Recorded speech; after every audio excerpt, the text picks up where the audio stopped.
A ja falni? Në këtë vend kanë përgjuar që të gjithë.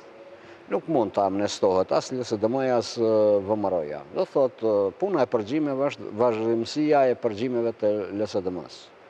Dhe këtë unë kam ditur dhe kam biseduar me autoritetet e shtetit, kam biseduar aso kohë me zotin Cervenkovski, me zotin Harry Kostov, pavarësisht premtimit të tyre që nuk përgjuhe mund, po flas individualisht, nuk e kam ditë se sa numra kam futur në mulli ato për të përgjuar. Publikisht tu që 20.000, pak nga do prokuroria speciale. Mirë, po kam qenë i vetëdijshëm, jam i vetëdijshëm që çdo shtet edhe përgjon tani, a përdor rrugë ligjore, a institucionale, a nuk përdor. A e bën kryen veti?